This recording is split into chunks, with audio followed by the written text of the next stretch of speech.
वहीं मध्य प्रदेश में चुनावी सरगर्मी तेज हो गई है। सभी सियासी दलों की तैयारी जोर शोर से चल रही है। कांग्रेस खोलकर धर्म की राह पर चल रही है तो बीजेपी का लव जिहाद और आतंकवाद के साथ साथ समन्वय और सर्जरी पर भी जोर है।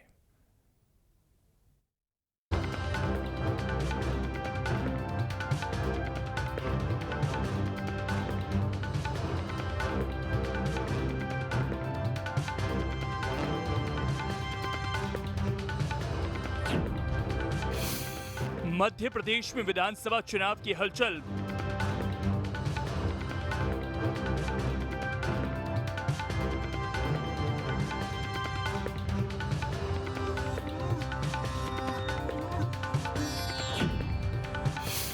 पार्टियों का सर्जरी समन्वय पर बल।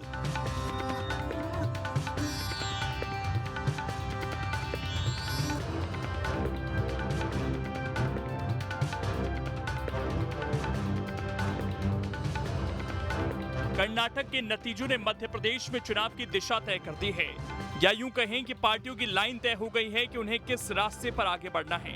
इसे आसान तरीके से ऐसे भी समझ सकते हैं, मध्य प्रदेश में आतंकियों की गिरफ्तारी को करीब 1 सप्ताह हो चुका है, लेकिन आतंकी मॉड्यूल पर शिवराज से लेकर नरोत्तम मिश्रा के बयान ये बताने के लिए काफी हैं कि पार्टी अब लव जिहाद और आतंक जैसे मुद्दों को हवा देना चाहती है ताकि ध्रुवीकरण की स्थिति बन सके।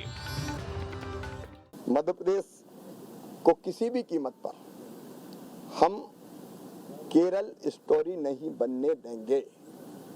लव जिहाद, धर्मांतरण, ये कुचक्र नहीं चलेगा। मध्य प्रदेश की एटीएस की टीम और केंद्रीय एजेंसियों ने संयुक्त रूप से 10 ऐसे लोग भोपाल से पकड़े, एक छिंदवाड़ा से पकड़ा, सभी पुलिस रिमांड पर है। जिहादी काकरोचों के लिए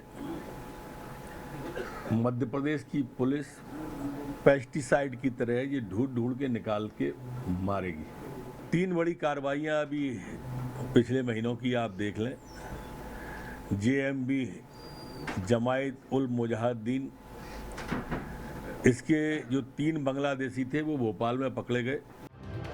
लव जिहाद और आतंक पर सरकार की ओर से करीब सप्ताह भर बयान आना सिर्फ सहयोग नहीं है, बल्कि इसके पीछे की सियासी रणनीति है। मसलन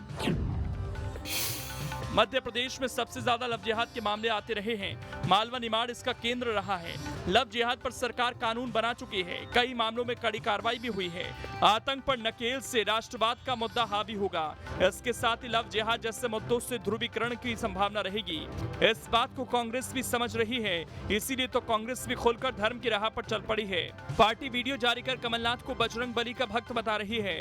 धर्म के मुद्दे पर पार्टी के नेता खोलकर बोल रहे हैं। ऐसा इसलिए क्योंकि कांग्रेस को अब सिर्फ ध्रुवीकरण से ही खतरा है, इसीलिए वो भी धर्म की पिच पर बैटिंग करने उतर आई।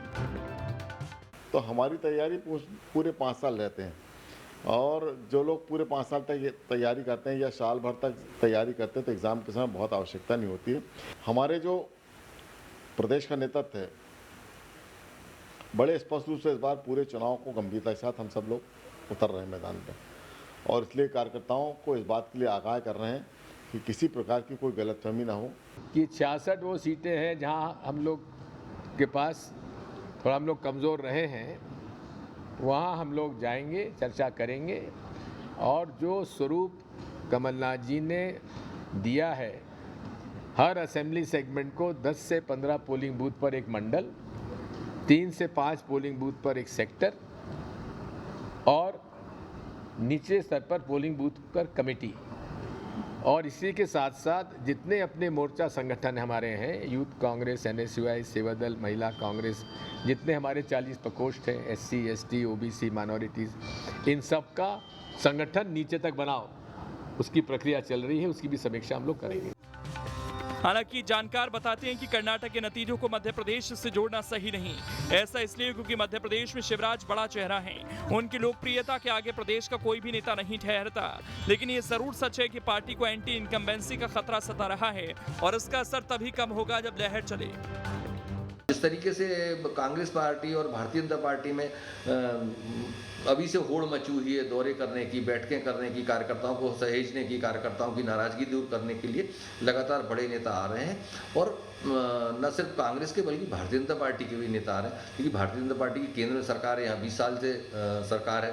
कई बड़े नेता हो गए हैं, मध्य प्रदेश में छत्रप बन गए हैं, कई ऐसे बड़े नेता जो छत्रप बन गए हैं। तो हमको ये देखना चाहिए कि भारतीय जनता पार्टी किस रणनीति के साथ चुनाव मैदान में आती है, उसकी रणनीति क्या बदलती है, ये हमें कुछ आने वाले समय का इंतजार करना चाहिए। मध्य प्रदेश में कांग्रेस और बीजेपी के बीच कांटे की टक्कर मानी जा रही है।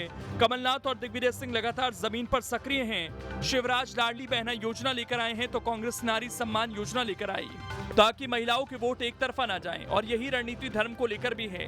कांग्रेस बीजेपी को फ्री हैंड नहीं देना चाहती, इसलिए बजरंग बली जैसे मुद्दों पर भी कांग्रेस उतनी ही फ्रेंडली दिख रही है जितना कि धार्मिक इशू पर बीजेपी आक्रामक रहती है। मध्य प्रदेश में विधानसभा चुनाव की उल्टी गिनती शुरू हो गई है और यही वजह है कि कांग्रेस और बीजेपी अब बूथ स्तर पर काम करना शुरू कर दिया है। कांग्रेस की तरफ से जहां पूर्व मुख्यमंत्री दिग्विजय सिंह ने मोर्चा संभाला है, लगातार बुंदेलखंड और महाकौशल के दौरे पर है, तो वहीं बीजेपी में भी बैठकों का दौर जारी है और अपने बूथ को मजबूत करने की तैयारी की जा रही है। स्वाभाविक बात है कि पार्टियां अगर सर्जरी और समन्वय बनाकर चलेंगी तो आने वाले विधानसभा चुनाव में सफलता की कुंजी मिल पाएगी। लेकिन देखना ये होगा कि किसकी रणनीति कारगर साबित हो पाती है। Durgesh Kumar, team news state.